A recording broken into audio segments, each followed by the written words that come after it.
शुरू होता है ब्रह्म सूत्र अथा तो ब्रह्म जिज्ञासा। इसके बाद ब्रह्म क्या है जानने की इच्छा है। उस प्रसंग में ब्रह्म क्या है एक ओवरऑल उसकी स्वरूप लक्षण करते हैं कि ब्रह्म सत्य स्वरूप, चित्त स्वरूप और आनंद स्वरूप है। फिर उसके बाद क्या क्या ब्रह्म नहीं है, लोग कहाँ कहाँ गलतफहमी पाल सकते हैं, तो उसको डिस्क्राइब किया। जैसे प्रकृति ब्रह्म नहीं है, आत्मा ब्रह्म नहीं है, आकाश ब्रह्म नहीं है, अग्नि वैश्वानर ब्रह्म नहीं है, प्राण ब्रह्म नहीं है, मन ब्रह्म नहीं है, और बहुत सारे ऐसे वेद या वैदिक वाक्य, ब्राह्मणों के, आरण्यकों के, उपनिषदों के ऐसे बहुत सारे सेंटेंसेस है, मंत्र हैं, या कोई छोटा सा पार्ट ऑफ मंत्र है जो कभी कभी ये कंफ्यूजन पैदा करता है कि ये ब्रह्म के बारे में है या आत्मा के बारे में है या प्रकृति के बारे में है या किसके बारे में है। तो उन सबको वो क्लैरिफाई करते जा रहा है। क्लैरिफिकेशन के पीछे का भाव ये है कि पढ़ने वाला एब्सोल्युटली क्लियर हो जाए क्या ब्रह्म हो सकता है और क्या नहीं हो सकता है। नंबर 2, ब्रह्म सूत्र का जो दूसरा पर्पस है, जब आप शास्त्रों को पढ़ते हैं, मीन्स जब आप वेद उपनिषद आदि पढ़ते हैं या कोई भी ग्रंथ पढ़ते हैं, तो किन चीजों को आपको ध्यान रखना चाहिए। कोई शब्द को देख करके उसके जो लिटरल मीनिंग है, लिटरेरी मीनिंग है, उस पर नहीं जाना। कॉन्टेक्स्ट बहुत जरूरी है। तो वही कॉन्टेक्स्ट को कंडीशन बना करके ब्रह्म सूत्र अलग अलग जगह अलग अलग शब्दों का ब्रह्म के रूप में यूज हुआ है, ये एस्टैब्लिश करने की कोशिश की। इवन कहीं अग्नि शब्द भी आया है, आग, तो वो भी हमेशा फायर नहीं होता है, कभी वो एनर्जी भी हो सकता है, कभी आत्मा के लिए भी यूज हो सकता है, कभी सूरज के लिए भी हो सकता है, कभी परमात्मा के लिए भी हो सकता है। तो ये इन चीजों पर पिछले 2 पादों में काफी डिस्कशन हुआ, और आज तीसरे पाद में कुछ नए टॉपिक के साथ क्या क्या जो हम वेद आदि शास्त्रों को पढ़ते हैं तो किन किन चीजों को ध्यान रखते हैं और कहाँ कहाँ कंफ्यूजन जनरली होता है, तो उन चीजों के ऊपर हम डिस्कशन करेंगे। तो आज ब्रह्म सूत्र का पहले अध्याय का तीसरा पाद, द्युवाद्यायतनम स्व शब्दात। द्यू कहते हैं द्यूलोक, इल्यूमिनेटेड स्पेस है, आकाश, और भू कहते हैं पृथ्वी को, आदिमल एक्सेट्रा। इन सब का आयतन जो उसकी रेस्टिंग प्लेस है या अबोर्ड है, रहने की जगह या रिसोर्ट या आप कह सकते हैं सपोर्ट, तो द्विलोक पृथ्वीलोक आदि का सपोर्ट कौन है। अब ये कुछ आपको समझ में नहीं आया होगा, पर हम फिर चलेंगे वापस कोई ना कोई उपनिषद या वेद का कोई वाक्य को इसको समझने के लिए। ऐसा है कि मुंडक उपनिषद में 2.2.5 में एक प्रसंग आता है, और वह है कि यस्मिन् द्यौः पृथिवी चान्तरिक्षमोतं मनः सह प्राणैश्च सर्वैः तमेवैकं जानथ आत्मानम् अन्यवाचो विमुञ्चथा मृतस्य एष सेतुः। तो इसका भाव है जिसमें सप्तमी विभक्ति द्विलोक, आकाश, पृथ्वीलोक, धरती, अंतरिक्ष, मिड स्पेस, मन अपने प्राणों के साथ जहां रहते हैं, जो उनका आश्रय है, रिसोर्ट है, उसी अकेले आत्मा को ही जानो। अब प्रश्न है कि अकेले आत्मा को ही जानो, पहला चीज। झगड़ा कहाँ है, मतलब डाउट कहाँ है, आत्मा। तो आत्मा समझते ही आप समझेंगे जीवात्मा है, इंडिविजुअल सोल है। तो उसको क्लैरिफाई करते हैं। ये इंडिविजुअल सोल या जीवात्मा के कॉन्टेक्स्ट के अर्थ में नहीं है, क्योंकि ये परमात्मा के अर्थ में है।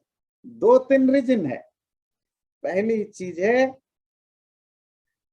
कि जिसमें द्विलोक, अंतरिक्ष लोक और पृथ्वी लोक ओत है। ओत प्रोत का मतलब होता है ओवन है, ऐसे गुत्थे हुए हैं जिनको अलग करना मुश्किल है। आत्मा परम संसार में तो है, पर संसार में ओवन नहीं है कि आत्मा मर जाए, नष्ट हो जाए, या आत्मा ना रहे तो संसार नष्ट हो जाएगा। संसार परमात्मा में ओवन है। परमात्मा और संसार जो प्रकृति है वो इंटर ओवन के रूप में रहते हैं। परमात्मा कहाँ है? संसार में। संसार कहाँ है? परमात्मा में। तो इंटर ओवन हुआ ना। इसी तरह ये संसार परमात्मा में है, परमात्मा संसार में है। तो ये जो ओत शब्द है वो परमात्मा के लिए तो जमेगा, पर आत्मा के लिए नहीं हो सकता, क्योंकि आत्मा कण कण में संसार में नहीं है, ना संसार आत्मा पर टिका हुआ है।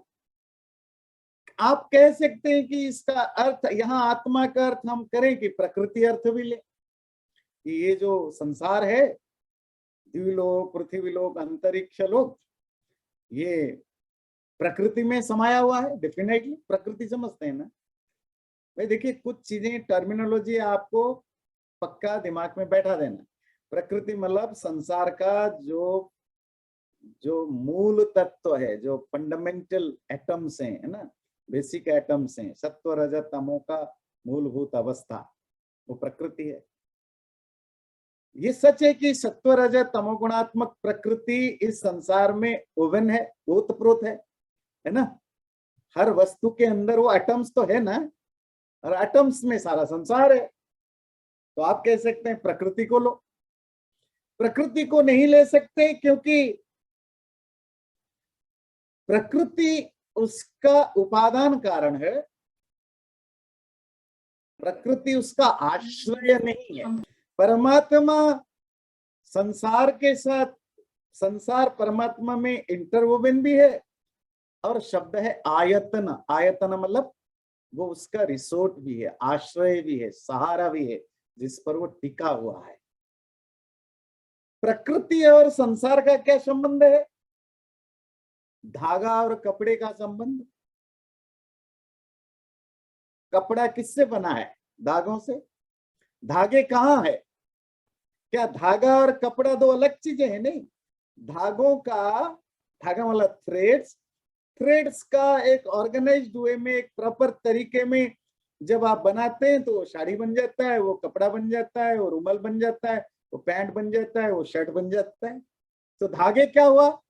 उसकी बेसिक पार्टिकल्स हुए, और उस पार्टिकल से आप नई नई चीजें बनाते हैं। जो चीज बना उसमें वो धागे है कि नहीं है?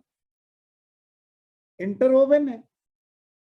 तो ये जो संसार है, सूरज है, चांद है, आकाश है, धरती है, पृथ्वी है, इसमें प्रकृति सत्वरजतम है कि नहीं है?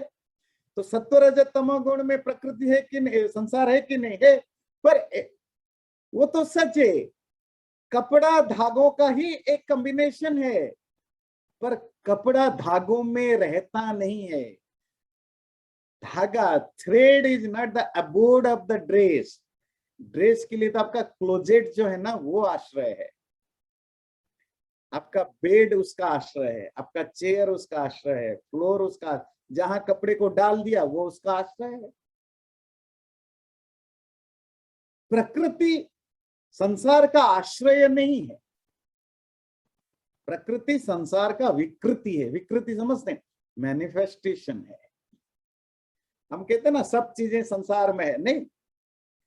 संसार और प्रकृति, संसार मतलब उसका मैनिफेस्टेड फॉर्म, प्रकृति उसकी मूल फॉर्म। थ्रेड और कपड़े को ले सकते हैं, मिट्टी और घड़ा को ले सकते हैं, लोहा और लोहे से बने हुए चीजों को ले सकते हैं, पर उसके अबोर्ड नहीं है। अबोर्ड कौन है? परमात्मा है। सब चीजें परमात्मा में है। उसके लिए शब्द है आयतन। जैसे आप और आपके बॉडी पार्ट्स, ये इंटरवोवन है, पर आपकी बॉडी पार्ट्स का आश्रय ना बॉडी है, ना बॉडी का आश्रय बॉडी पार्ट्स है। ये दोनों का आश्रय आपका घर है, आपकी गाड़ी है, आपका फ्लोर है, जिसमें आप रहते हो, जिसमें आप बैठते हो, जिसमें आप सोते हो, जिसमें आप चलते हो, वो आपका आयतन है। वो आपका आश्रय है, वो आपका हाउस है, वो आपका घर है। तो परमात्मा सारे संसार का घर है।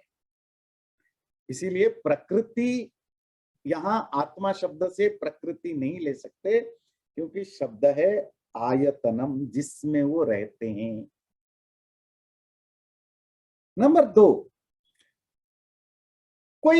कोई शिष्य सवाल पूछता है कि जैसे जीवात्मा और शरीर के बीच में संबंध है, तो वैसा हो सकता है? जीवात्मा शरीर में है, शरीर जीवात्मा के कारण है, पर दोनों का रिलेशनशिप वैसा नहीं है। परमात्मा और संसार का जो रिलेशनशिप है, वो रिलेशनशिप आत्मा और शरीर के साथ नहीं है। कभी कभी हम एग्जाम्पल के लिए बोल देते हैं कि जैसे शरीर में आत्मा है, वैसे संसार में परमात्मा है। वो एक एंगल से तो ठीक हो सकता है, पर overall they are not the same thing. क्यों? आत्मा शरीर से अलग भी हो जाता है, शरीर में हमेशा नहीं रहता है ना, शरीर से अलग हो जाता है।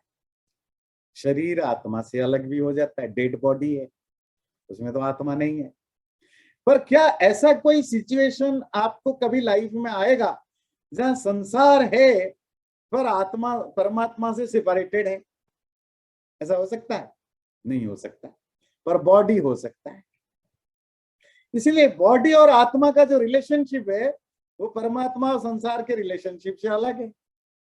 नंबर 2, आत्मा और बॉडी का रिलेशनशिप है भोक्ता एंड भोग्य। भोक्ता मीन्स एंजॉयर, भोग्य मीन्स एंजॉयबल। आत्मा इस बॉडी को एंजॉय करता है, पहली चीज, और उस बॉडी के द्वारा भी एंजॉय करता है। परमात्मा ना एंजॉयर है, ना प्रकृति एंजॉयबल है परमात्मा के लिए, नहीं। इसीलिए परमात्मा का संसार के साथ जो रिलेशनशिप है, हमारा आत्मा का बॉडी के साथ जो रिलेशनशिप है, बिल्कुल समान नहीं है, बहुत सारे अंतर है। आत्मा बॉडी को चलाता नहीं है, it's not the controller of the body, it's not the support of the body, it's just a instrument. Body just an instrument of आत्मा। पर परमात्मा संसार का नियंता है। नियंता समझते, रेगुलेटर है। पहला लोकेशन भी वो है परमात्मा, क्योंकि सारा संसार परमात्मा में रहता है, अबोर्ड भी है, आयतन भी है। और परमात्मा संसार को इंस्ट्रूमेंट बना के एंजॉय नहीं करता, उसको एंजॉय नहीं करना होता है। सो इस नाते सूत्र का भाव हुआ कि जहां ये आया कि अंतरिक्ष, आकाश, पृथ्वी आदि का आयतन उस आत्मा को जानो, वहां आत्मा ये जीवात्मा नहीं, ना जीवात्मा शरीर का संबंध है के बारे में बात हो रही है, ना संसार की मूल अवस्था प्रकृति की बात हो रही है, अभी तो ये परमात्मा की बात हो रही है। तो ये पहला सूत्र है, मुक्तोपसृप्य व्यपदेशात्। तो मुक्ति की पाने की जो भाव है, इसका उपदेश होने से भी आत्मा संसार का आयतन, शब्द ध्यान रखिए, आयतन, जिसका अर्थ होता है सपोर्ट या अबोर्ड, रहने की जगह, नहीं हो सकता। जिस मंत्र के आधार पर ये डिस्कशन हम कर रहे हैं, वो मंत्र को मैं दोबारा पढ़ूंगा। यस्मिन, जिसमें, द्यौ पृथ्वी च अंतरिक्षम, द्विलोक, पृथ्वीलोक और अंतरिक्ष लोक, ओतम, ओवन की तरह एक दूसरे से इंटरओवन है, मनः सह प्राणैश्च सर्वे, और मन सभी प्राणों के साथ भी ओवन है, तमेव एकम जानथ आत्मानम, उस अकेले आत्मा को जानो। शब्द क्या है? उस अकेले आत्मा को जानो। किसको कहा जा रहा है जानो? कौन जानेगा? जीवात्मा को। नहीं, किसको इंस्ट्रक्शन दिया जा रहा है कि तुम उस आत्मा को जानो? डेफिनेटली आप आपको कहा जा रहा है जो पढ़ रहा है वो पढ़ने वाला कौन है? आत्मा है। अच्छा, किसको जानेगा? आत्मा को। तो अगर आत्मा का अर्थ जीवात्मा होता तो इंस्ट्रक्शन कैसे होगा कि भाई तुम आत्मा को जानो? ऐसे नहीं हो सकता है ना कि आत्मा आत्मा को जानो, लक्ष्मण जी को जानो, ऐसे थोड़ी होता है। आत्मा हाँ, इसका मतलब है यहाँ दो चीजें हैं। एक तो आत्मा को इंस्ट्रक्शन है, कमांड है, तुम जानो। किसको? उस अकेले आत्मा को। वो अकेला आत्मा कौन है? परमात्मा को जानो। जानने से क्या होगा?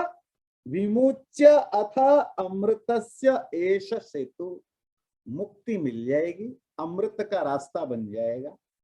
मुक्ति किसको मिलेगी? परमात्मा को या आत्मा को? मुक्ति उसी को मिलता है जो बंधन में हो, जो बॉन्डेड है, जिसका हाथ बंधा हुआ है उसी को तो खोलोगे ना। जो ऑलरेडी खुला हुआ है उसको क्या खोलोगे? तो भाव है आत्मा मुक्ति, आत्मा को मुक्ति की जरूरत है क्योंकि बंधन है। मुक्ति मिलेगी किससे? जब वो उस अकेले आत्मा को जानेगा। वो अकेले आत्मा मतलब परमात्मा। तो इसका मतलब इस मंत्र में वो जो अकेले आत्मा शब्द है वो परमात्मा के लिए शब्द यूज हुआ है। ठीक है ना? और कैसे मुक्ति मिलती है? आत्मा हमेशा बंधन में रहता है। किसके बंधन में? सूक्ष्म शरीर के बंधन में। सूक्ष्म शरीर पता है ना, ये जो आपकी 10 इंद्रियां, 5 ज्ञानेंद्रियां, 5 कर्मेंद्रियां और 5 सूक्ष्म भूत तन्मात्रा, जिसको आप कहते हैं रूप रस गंध स्पर्श, 15 हो गए। और मन की जो 3 अलग अलग अवस्थाएं हैं, बुद्धि मन अहंकार, ये जो 18 तत्वों का कॉम्बिनेशन है उसको सूक्ष्म शरीर कहते हैं। आत्मा हमेशा सूक्ष्म शरीर में बंधा रहता है। पता है कि नहीं पता? नहीं पता है तो बाद में पूछिएगा। जब आप मरते हैं ना, हम शरीर छूट जाता है तो ये फिजिकल शरीर छूटता है। वो जो 18 तत्वों वाला सूक्ष्म शरीर है वो तब भी मन को कब्जा करके रखता है। मन तब भी उसे इन्वॉल्व है 18 तत्वों वाले सूक्ष्म शरीर से। यही बंधन है। और उस सूक्ष्म शरीर में मन भी है, अहंकार भी है, बुद्धि भी है, आपके ज्ञानेंद्रियां कर्मेंद्रियां भी है और पंचतत्व भी है। जन्म लेने का अर्थ क्या होता है? वो सूक्ष्म शरीर से बंधा हुआ आत्मा जब कंसेप्शन के थ्रू किसी के गर्भ में जाता है तो उसका स्थूल शरीर ग्रो करने लगता है। ये जो ग्रॉस बॉडी का ग्रोथ को कहते हैं गर्भधारण करना। और वो जो ग्रॉस बॉडी जब फुल फॉर्म में हो जाता है तो कहते ये मनुष्य है, ये बच्चा है, ये हाथी का बच्चा है, घोड़े का बच्चा है, इंसान का बच्चा है, बच्चा पैदा हुआ। जन्म उसको कहते हो, बर्थ। तो इसका मतलब आत्मा हमेशा से इन ज्ञानेंद्रियों से बंधा रहता है। इसी इन्हीं ज्ञानेंद्रिय कह रहा हूं, इससे सूक्ष्म शरीर से बंधा रहता है जिसमें मन भी है। और मन में और क्या चीज है? खाली मन थोड़े होता है। तो मन के अंदर जो आपकी कार्मिक संस्कार है, जो आपकी सबकॉन्शियस मेमोरीज है अपने कर्मों का, जिसकी बेस पर आपकी लाइफ बनती रहती है, ये सब उसके अंदर रहता है। और उन्हीं के बेस पर आपको अगला जन्म मिलता है। तो ये बंधन तब तक चलता रहेगा। ये किसका बंधन है? आत्मा का। और आपको मुक्ति कब मिलेगी? जब आप उस अकेले आत्मा को, आत्मा तो करोड़ों में है, मिलियन से, बिलियन से, ट्रिलियन से, तो काउंटेबल नहीं है पर बहुत है। और अकेला आत्मा कौन है? परमात्मा को। तो उस परमात्मा को जानने पर मुक्ति मिलेगी। इसीलिए यहाँ उस परमात्मा की बात की गई है। शिष्य ने अगला तीसरा सूत्र में अगला सवाल पूछा, तो प्रकृति के बारे में क्यों नहीं? नानुमानात् अतत् शब्दात्, अनुमान प्रमाण नहीं है इसमें, क्योंकि अनुमान शब्द प्रमाण के लिए किसी भी तरह का शब्द यहां नहीं है। अनुमान मतलब इन्फरेंस। पहले इसको थोड़ा ठीक से समझते हैं। अनुमान प्रमाण जानते हैं ना? अनुमान प्रमाण, इन्फरेंस, थोड़ा बहुत तो याद रखिए। जब कॉज एंड इफेक्ट के बीच का रिलेशनशिप एस्टैब्लिश्ड हो जाए और इटर्नल रिलेशन, 2-3 शर्त कंडीशन ध्यान रखिए इन्फ्रेंस के लिए। इन्फ्रेंस या अनुमान के लिए कॉज एंड इफेक्ट, कॉज मतलब कारण, इफेक्ट मतलब कार्य, दोनों के बीच में एक रिलेशनशिप हो और वो रिलेशनशिप इटर्नल हो, मतलब किसी भी हालत में चेंज नहीं होना है। और उस इटर्नल रिलेशनशिप जब आपके ज्ञान में एस्टैब्लिश्ड हो जाए तो फिर वो कॉज या इफेक्ट में से किसी एक को जान करके दूसरे को जाने बिना ही आप जान जाते हो। थोड़ा समझाने में मुश्किल हुआ पर एग्जाम्पल देते हैं। आप दुनिया के किसी भी व्यक्ति को देख करके, वो घोड़ा हो, हाथी हो, मनुष्य हो, कुत्ता हो, बिल्ली हो, आप बिना बिना सोचे आंख बंद करके भी बोल सकते हैं इसके माँ बाप हैं। मतलब है, मतलब जिंदा है कि नहीं सवाल नहीं, मतलब ये किसी माँ बाप से पैदा हुआ है। वो माँ बाप नोन है, अननोन है, जिंदा है, मरे हैं, ये सब्जेक्ट नहीं है। मतलब इस बच्चे का कोई ना कोई माँ या बाप जरूर हैं। कैसे पता? आपने देखने गए थे आप उसको? मैं तो आंख मूंद के कह दूंगा, आप यहाँ जितने आप बैठे हो, पर मैं कह सकता हूँ सबकी माँ है। अब जिंदा है नहीं अलग बात है, सब माँ से पैदा हुए। क्या मैं झूठ बोल रहा हूँ अगर मैं ऐसा बोलूं? पर मैंने तो देखा नहीं आप कैसे पैदा हो रहे थे। माँ ने पैदा किया, बाप ने पैदा किया, मैंने तो कभी देखा नहीं। फिर मेरी बात सच कैसे हुआ? इसको अनुमान प्रमाण कहते हैं। अनुमान प्रमाण क्या है? बच्चा इफेक्ट है, कार्य है, और उसकी पैदा होने का कारण कौन है? माँ बाप। बच्चा और माँ बाप के बीच की जो रिलेशनशिप है वो इटर्नली है, इटर्नल है। मतलब बिना माँ बाप के कोई भी बच्चा पैदा हो ही नहीं सकता। वो माँ बाप टेस्ट ट्यूब के द्वारा होगा या क्लोनिंग के द्वारा होगा या सरोगेट मदर आजकल करते हैं, वो ठीक है, वो नोन अननोन कुछ भी हो सकता है, पर होना होते कॉज जरूर होता है, जिसका भी रज और वीर्य लिया गया है। दोनों जिसके भी रज और वीर्य मिल करके बच्चा पैदा हुआ है वही उसके माँ बाप है। बात क्लियर हुई? इसको कहते हैं अनुमान प्रमाण। आपके संसार में जितने भी ज्ञान आप करते हैं, जितने भी आप कुछ जानते हैं, सब देख करके, सामने देख कर नहीं जानते हैं, सब आप इन्फर कर देते हैं, सब अनुमान प्रमाण से करते हैं। कुछ लोग अनुमान को गेस भी समझते नहीं।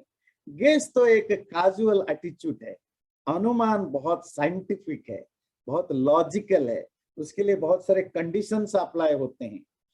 वो सारे कंडीशंस फुलफिल हो तब अनुमान प्रमाण से जो जानोगे तो वो फुल प्रूफ नॉलेज होगा, रियल नॉलेज होगा। आपकी पूरी जो साइंस है, आपकी पूरी जो टेक्नोलॉजी है, वो सब उस अनुमान प्रमाण पर बेस्ड होते हैं। तो अनुमान प्रमाण थोड़ी बहुत ज्ञान हुआ। अब हम आते हैं, शिष्य ने कहा अनुमान प्रमाण से क्यों ना हम समझें कि जो बात हो रही है संसार का, कि ये पृथ्वी, अंतरिक्ष, आकाश, ये जिसमें ओवन है, जो इनका आश्रय है, वो हम प्रकृति क्यों ना माने? प्रकृति समझ रहे हैं ना, जो उनकी मूल अवस्था है, सत्व रज तमो मतलब।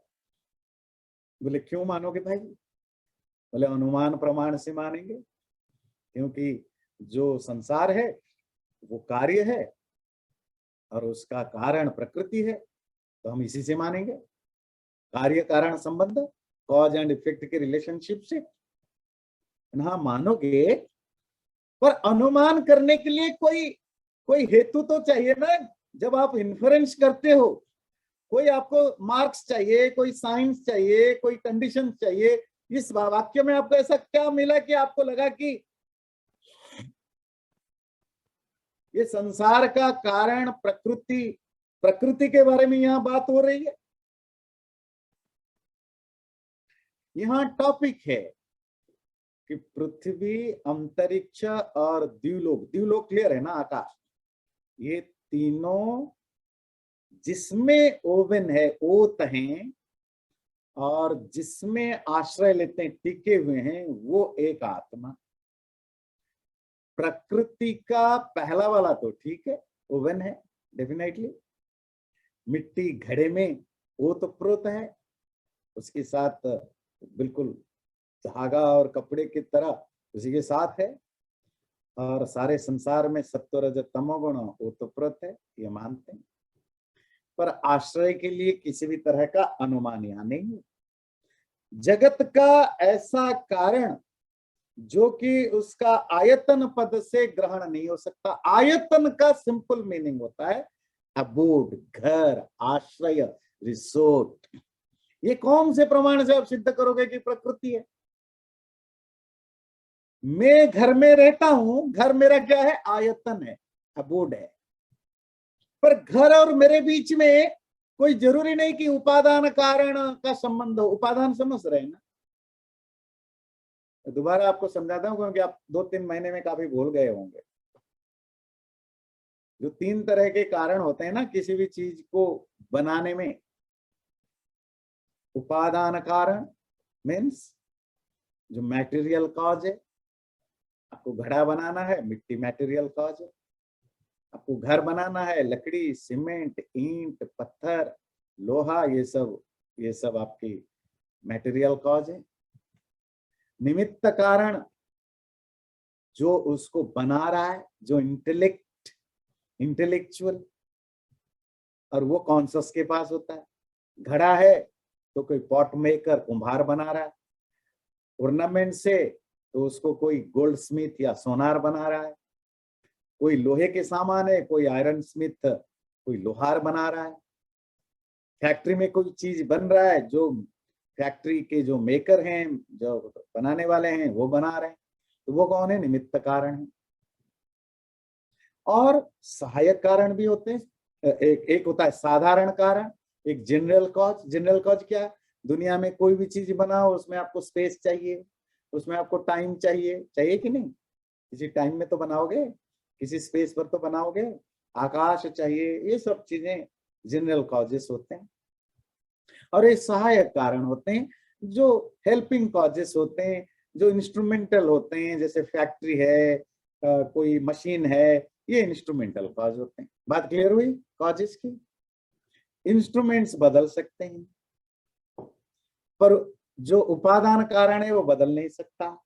आपको अगर मिट्टी का घड़ा चाहिए तो मिट्टी ही चाहिए, लोहे का घड़ा बनाना है तो लोहा ही चाहिए, सोना का घड़ा है तो सोना ही चाहिए। बनाओ कहीं भी, फैक्ट्री कैसी भी हो, बनाने वाला कैसा भी हो, पर उपादान कारण वही होना चाहिए। ठीक है, क्लियर? तो घर के साथ जो मेरा रिश्ता है, इनमें कोई भी कारण काम आता है। मैं किसी घर में रह रहा हूं, वो होटल रूम है या कुछ रेंटेड हाउस है या अपना हाउस है या पड़ोसी का घर है, मैं किसी घर में बैठा हुआ हूं। तो घर के साथ जो मैंने कहा मैं किसी घर में बैठा हूं, इसमें ये तीनों में से कोई कारण फिट बैठ रहा है? ना घर मेरा मटेरियल कॉज है, ना मैं घर का मटेरियल कॉज है। ना घर मेरा निमित्त कारण है, ना मैं घर का निमित्त कारण हूं, कुछ नहीं। घर मेरा लोकेशन है। पर मिट्टी घड़े का उपादान कारण है, मटेरियल कॉज है। पर मिट्टी घड़े का कभी भी अबोड या घर या लोकेशन नहीं हो सकता। मिट्टी को भी रहने के लिए कोई जगह चाहिए, मिट्टी के घड़े को भी रहने के लिए कोई जगह चाहिए। यहां आयतन शब्द आया है। आयतन का मतलब अबोड, घर, लोकेशन, रिसोर्ट, और ये सब चीजें कारणों के द्वारा नहीं जाना जाता। अगला जो प्रश्न है, प्राण भृत्य। अगर शिष्य को अभी भी डाउट हो कि नहीं आत्मा को ही आयतन मानना चाहिए, आज बार बार शब्द आ रहा आयतन, है ना? आयतन मतलब अगेन रिसोर्ट, अबोड, आश्रय, जो भी अर्थ लीजिए, मान लिया जाए तो भी ठीक नहीं है। प्राण भृत च, क्योंकि प्राण को धारण करने वाला है आत्मा। जिसमें होता है उसमें प्राण आता है, और प्राण को धारण करने वाला कभी परमात्मा नहीं हो सकता। इसको आप ऐसे समझिएगा, परमात्मा और आत्मा में एक और डिफरेंसेस आपको समझ में आएगा। क्या है?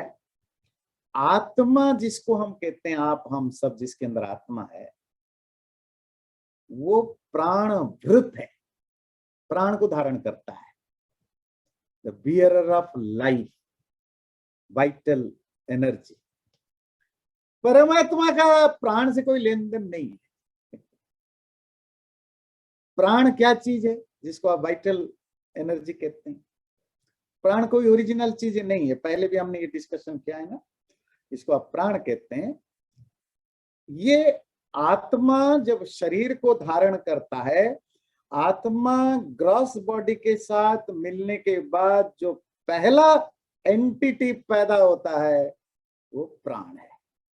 प्राण लाइफ, लाइफ का सिम्टम है प्राण। जब तक प्राण है तब तक लाइफ है ना। तो इसीलिए प्राण और लाइफ को ज्यादातर समय हम सिनोनिमस मानते हैं, क्योंकि आप किसी की प्राण को रोक दो, वाइटल पावर को, तो मर जाएगा। पर वो प्राण कोई इंडिविजुअल या ओरिजिनल एंटिटी नहीं है, वो आत्मा के कारण पैदा होता है। और आत्मा तभी तक शरीर में रहता है जब तक उसके अंदर प्राण है। प्राण चला, आत्मा भी चले। पर आत्मा के साथ प्राण जाता है नहीं। प्राण एक कॉम्बिनेशन है। जैसे नींबू शरबत है, लेमोनेड है ना, प्राण लेमोनेड की तरह है। मतलब जब तक आप खाली लेमन, कुछ नहीं होगा। लेमन लेमन होता है, चीनी चीनी होता है, नमक नमक होता है, पानी पानी होता है। आपने पानी डाला, लेमन का जूस डाला, उसमें चीनी डाला, और भी कुछ डालना है, सोडा डाला, जो भी आपको डालना है आपने डाला, हिलाया, मिक्स करने के बाद जो बना आपने उसको कहा लेमनेड। उसका स्वाद लेमन नहीं है, उसका स्वाद पानी नहीं है, उसका स्वाद चीनी नहीं है, उसका स्वाद सोडा नहीं है, बिल्कुल एक अलग स्वाद है। पर लेमनेड तब तक है जब तक उसमें लेमन, सोडा, पानी, चीनी वगैरह है। उनमें से एक एक तत्व को अलग कर लीजिए, लेमनेड खत्म। ये प्राण वैसा ही है। आत्मा और शरीर का मिलना से जो रिएक्शन से जो पहली इवॉल्वमेंट होता है वो प्राण है। और जो जीवात्मा है, इंडिविजुअल सोल, वो प्राण को धारण करने वाला होता है, क्योंकि प्राण है तो आत्मा है। इसीलिए परमात्मा से क्या डिफरेंस है आत्मा का? परमात्मा का इस तरह की कोई मजबूरी नहीं है, प्राण के साथ उसका कोई कनेक्शन नहीं है, उसको कोई प्राण होने की जरूरत नहीं है। इसका दूसरा अर्थ क्या है कि आत्मा लिमिटेड है, लिमिटेड पावर है, लिमिट, उसकी हर चीज एक लिमिट के अंदर हो सकता है। आत्मा कभी भी बॉडी से निकल सकता है, कब? जब प्राण को रोक दो। इसीलिए जीवात्मा को क्या कहा जाता है? प्राणी। प्राणी समझते हैं ना, लिविंग बींग्स, अंग्रेजी में कहते हैं लिविंग बींग्स। प्राण को आप कहते हैं लाइफ। ये घोड़ा कौन है? एक प्राणी है, प्राण है उसमें। ये मनुष्य कौन है? एक प्राणी है। प्राणियों की हत्या मत करो, मतलब लिविंग बींग की हत्या मत करो, प्राणी। तो जीवात्मा के जगह हम डे टू डे लाइफ में क्या यूज करते हैं? प्राणी। इंग्लिश में आप कहते हो लिविंग बींग्स। इसी को इस सूत्र में कहा प्राणभृत। प्राणी और प्राणभृत एक ही बात है। भृत मतलब बियर करने वाला, होल्ड करने वाला। आत्मा प्राणों को धारण करने वाला होने से संसार को धारण नहीं कर सकता, क्योंकि जो प्राणों को धारण करता है वो बड़ा लिमिटेड होता है। उसको एक शरीर चाहिए, उसको एक, तभी जाकर के उसके अंदर प्राण होगा। प्राण होगा जब तक, तब तक शरीर के अंदर आत्मा रहेगा। तो बड़ा लिमिटेड है, बहुत रेगुलेटेड लाइफ उसकी लाइफ, उसकी एग्जिस्टेंस में रहता है। पर परमात्मा के साथ ऐसा कुछ नहीं। ऐसा लिमिटेड वस्तु कैसे संसार का आश्रय बनेगा, इसलिए हो ही नहीं सकता।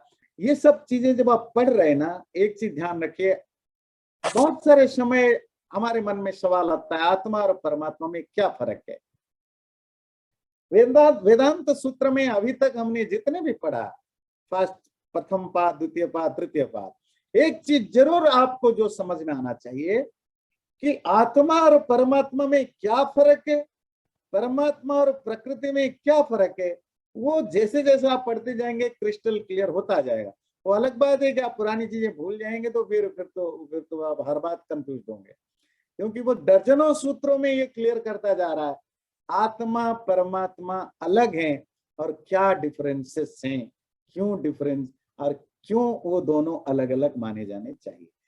अगला सूत्र है भेद व्यपदेशाच, और तीसरा पॉइंट है भेद, जो डिस्टिंक्शन है किसमें, आत्मा में और परमात्मा में, ये भी व्यपदेश किया जा चुका है। डिस्टिंक्शन का मेंशन किए जाने के कारण से भी आत्मा परमात्मा नहीं हो सकता, आत्मा संसार का धारण करने वाला या आयतन नहीं बन सकता। कहां कहा गया है, कोई दूसरी जगह की नहीं, जिस कॉन्टेक्स्ट में हम बात कर रहे हैं उसी मंत्र में कहा गया है।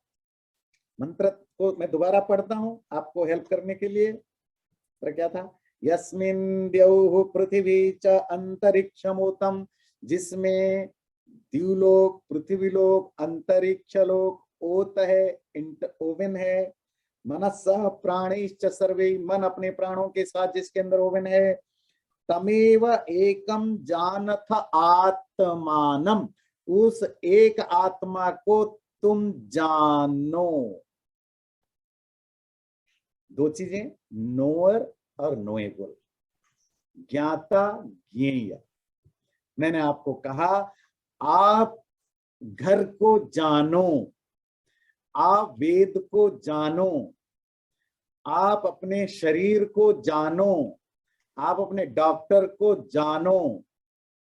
तो कितने चीजें हुए जरूरी है जानने के लिए, दो चीजें, जानने वाला, जब मैंने कहा आप जानो तो आप जानने वाला है, अंग्रेजी में नोअर, संस्कृत में ज्ञाता। दूसरा क्या है, जिसको जानोगे, the object of the knowledge, ज्ञेय, टू बी नोन। मैंने कहा आप अपने घर को जानो, तो आपका ऑब्जेक्ट ऑफ नॉलेज कौन है, घर है, और नोअर कौन है, आप हो। मैंने कहा आप अपने डॉक्टर को जानो, तो डॉक्टर आपका ज्ञेय है, संस्कृत में कहते हैं ज्ञेय, ऑब्जेक्ट ऑफ नॉलेज, जिसको आप जान रहे हो। और तुम कौन हो, नोअर हो।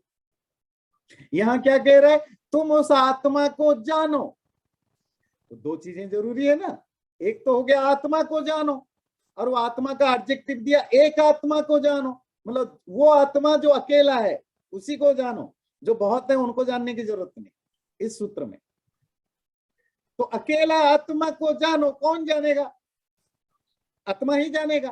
तो दो आत्मा में फर्क क्या है, एक जो जानने वाला आत्मा है वो तो जीवात्मा है, वो मेरा और आपका आत्मा है, और जिसको हमारी आत्मा जानेगी वो परमात्मा है, वो अकेला है। भेद व्यपदेश, इसी वाक्य में ही अनोइंगली नोइंगली आपको भेद दिखा दिया गया है। जब भी कोई कहेगा तुम उस आत्मा को जानो, तुम मतलब वो जीवात्मा, आत्मा मतलब परमात्मा को जानो। तो जहां जहां शब्द आएगा आत्मज्ञानी मतलब परमात्मा ज्ञानी, परमात्मा को जानने वाला। तो सूत्र को थोड़े दूसरे ढंग से समझते हैं। अच्छा, यही वो कह रहा है, क्योंकि इस सूत्र में भेद का, डिस्टिंक्शन का मेंशन ऑलरेडी किया जा चुका है, तमेव एकम जानथ आत्मन, इसीलिए संसार का आधार जीवात्मा की बात नहीं हो रही है, परमात्मा की बात हो रही है। छठा सूत्र बिल्कुल उसी से रिलेटेड, ज्यादा मुश्किल नहीं, आसान है। कहता है प्रकरणाच, ये प्रकरण बोला तो आप जिंदगी में अपना रूल बना दीजिए। प्रकरण, प्रकरण समझते हैं ना, कॉन्टेक्स्ट, यहाँ सब्जेक्ट मैटर दिया, और अन अकाउंट ऑफ कॉन्टेक्स्ट। और मैं तो कॉन्टेक्स्ट कम से कम 1000 बार यूज कर चुका हूं ना, हजारों बार। It's very important. लाइफ में किसी की भी बात आप सुन रहे हैं, किसी इंसान का सुन रहे हैं, न्यूज सुन रहे हैं, शास्त्र पढ़ रहे हैं, रूल्स पढ़ रहे हैं, कोई वर्ड कुछ भी विदाउट कॉन्टेक्स्ट मीनिंग नहीं निकालने का। महर्षि यास्क कहते हैं एक बहुत सुंदर फॉर्मूला निरुक्त में, नैक पदम निर्ब्रूयात्, never never never try to define a single word. हर वर्ड का एक लिटरेरी ग्रामेटिकल मीनिंग होता है, पर वो वर्ड कॉन्टेक्स्ट, जो स्पीकर है, जो राइटर है, जो ऑथर है, जब इसको यूज करता है वो अलग अलग कॉन्टेक्स्ट में, अलग अलग मीनिंग में यूज करता है। दुनिया में सब करते हैं, है ना। जो मोटिवेशनल स्पीकर क्या बोलते हैं, अपने अंदर की आग को जलाओ। तो आप क्या करोगे, आप ढूंढोगे मेरे अंदर आग कहां से है, चलो माचिस जला दो मुंह के अंदर। कॉन्टेक्स्ट है अपने मोटिवेशन, अपनी आग वाला, अपनी एनर्जी, अपनी जील, अपने एंथुसियाज्म को बढ़ाओ, यही है। हम हर लैंग्वेज में, हिंदी हो, अंग्रेजी हो, बंगाली हो, तेलुगु हो, तमिल हो, दुनिया के किसी भी भाषा में हम बात करते हैं, हम हमेशा इसी तरह की बातें करते हैं, फ्रेज में बात करते हैं, और उसका अर्थ सिर्फ कॉन्टेक्स्ट देखकर ही निकला जा सकता है, न कि डायरेक्ट वर्ड मीनिंग से। यहां भी वही कह रहे हैं, प्रकरणाच्च on account of context. Context से भी समझ में आता है यहाँ आत्मा की बात नहीं, परमात्मा की बात है। कॉन्टेक्स्ट क्या है, कॉन्टेक्स्ट है मुंडक उपनिषद। तो उसमें ऐसा है कि चलो इसी बहाने थोड़ी आपको स्टोरी सुनने को मिल जाएगा, तो थोड़ा आपका मन बहल जाएगा। तो एक बहुत बड़े धनी लोग व्यक्ति थे, उनका नाम था शौनक, महाशाल शौनक। उनके बड़े बड़े घर थे, जैसे आप लोग में से बहुत लोगों का होता है ना, बहुत सारे घर होते हैं, बहुत सारे शहरों में घर होते हैं, बड़े बड़े घर होते हैं। वैसे शौनक जी भी बहुत बड़े धनी थे, उनके बड़े बड़े घर हुआ करते थे, पर बड़े ज्ञानी थे, स्पिरिचुअल ज्ञान रखने वाले थे। उन्होंने बहुत सारे शास्त्र पढ़ा था, पर अंदर से सेटिस्फेक्शन नहीं था।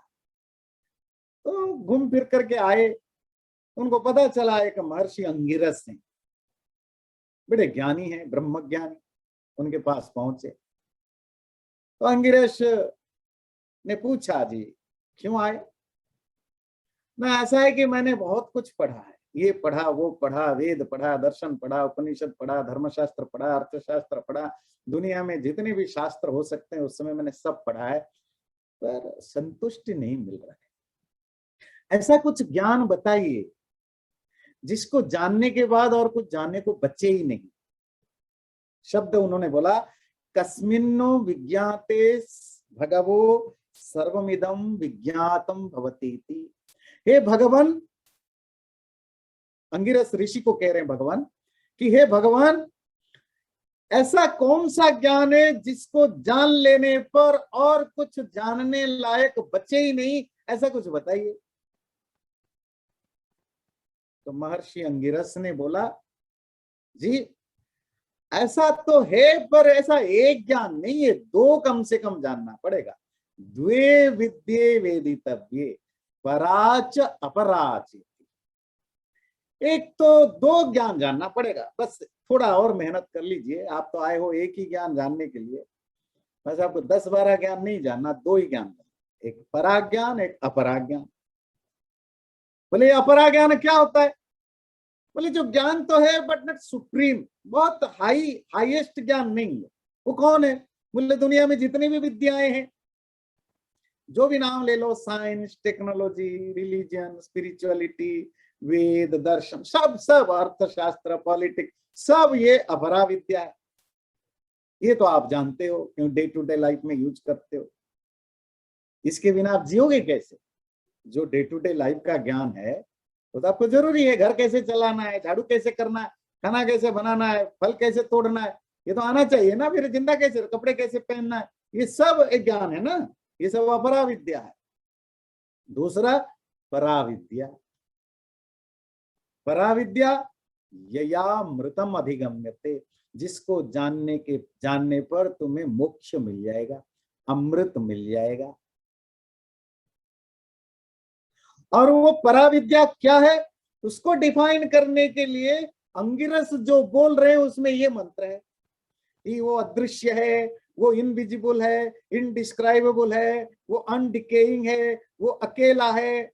और उसकी गुणगान करते करते ये वाला जो जिसकी चर्चा आज हम ब्रह्म सूत्र के आरंभ से कर रहे हैं, वो क्या था वो मंत्र कि यस्मिन् देव पृथ्वी च अंतरिक्षमोतम मनस्सः प्राणैश्च सर्वे तमेव एकं जानथ आत्मानम अन्यवाचो एक्सेट्रा एक्सेट्रा। ये मंत्र उसी कॉन्टेक्स्ट में आया है। किस कॉन्टेक्स्ट में? वो जो पराविद्या, जो सुप्रीम नॉलेज, वो है उस परम तत्व को जानना जिसको जानने पर मोक्ष मिलेगा। और वो परम तत्व कौन है? वही ब्रह्म, परमात्मा। तो कॉन्टेक्स्ट है परमात्मा, कॉन्टेक्स्ट है ब्रह्म के बारे में, और ये मंत्र उसी प्रसंग में आया है, उसी को पराविद्या कहा। इसीलिए प्रकरण से भी यहाँ आत्मा या प्रकृति का ज्ञान नहीं होता, अपितु परमात्मा का ही ज्ञान होता है। एक सूत्र और ले लेंगे, टाइम थोड़ा सा 1 मिनट है तो एक सूत्र हो जाएगा जितना या तो आपको कोई क्वेश्चन वगैरह हो तो ले लेते हैं, क्यों आपको इतना तंग करे, थोड़ा बहुत तो रिलैक्स भी करना। आचार्य जी, हाँ जी प्लीज। Back to basics. ये इसमें आपने कहा कि आत्मा रेगुलेट नहीं करती बॉडी को, देन वी आर सेइंग आत्मा की वजह से वी आर प्राण एंड प्राण regulates, so indirectly atma is regulating. As soon as atma leaves body is dead, right? So why do we say atma is not regulating it? And secondly, this question about whether atma enjoys what we do, atma bhogti hai ya nahi, ये कई बार बात कर चुके हैं। कई बार तो इसमें कहते हैं कि आत्मा नहीं भोगती, पर भी कह रहे हैं आज की आत्मा भोगती है, आत्मा enjoys it, participate. So I'm totally confused here. Just can you revisit that, please? Okay, तो 2 क्वेश्चन है, म्यूट कर लीजिए, मैं तब तक बात करता हूँ। हाँ, 2 क्वेश्चन है। पहला क्वेश्चन था रेगुलेटर के बारे में। रेगुलेटर आप समझते हैं ना, जिसके कंट्रोल में चीजें होता है, जिसके चाहने पर जो मर्जी होता है ना। जैसे आप घर के मुखिया हैं, आप चाहेंगे मैं घर तोड़ के नया घर बनाऊंगा, ऐसा नहीं ऐसा करूंगा, पानी का पाइप यहाँ नहीं रखूंगा वहां रखूंगा, मतलब मेरा बाथरूम है सोने का होगा लोहे का नहीं होगा, तो आप डिसाइड करते हैं ना, आपके हिसाब से होता है। पर आत्मा के हिसाब से बॉडी में, माइंड में कुछ नहीं होता है। बस आत्मा के होने पर शरीर फंक्शन करता है। आत्मा जस्ट लाइक इलेक्ट्रिसिटी, जिसके होने पर बॉडी में फंक्शन होता है, प्राण पैदा होता है। प्राण मतलब एक तरह की एनर्जी पैदा होती है जिसके कारण बॉडी फंक्शनेबल होता है। तो बॉडी कहते हैं माइंड एगोरा, पर कंट्रोल आत्मा नहीं करता। जैसे परमात्मा संसार को कंट्रोल करता है, जैसे परमात्मा आपको कंट्रोल करता है, ऐसा आत्मा शरीर को, आत्मा के चाहने ना चाहने पर शरीर में, मन में, बुद्धि में किसी भी तरह का कोई आगे पीछे नहीं घटता ना। That's all. आत्मा चाहने पर भी ना हम मरते हैं। हाँ, आप आओ मेरे गला दबा दो, नाक दबा दो, मैं मर जाऊंगा, प्राण निकल जाता है। प्राण अगर जाना आना बंद हो जाए तो आत्मा निकल जाती है। आत्मा तब तक है जब तक प्राण आपके शरीर में है।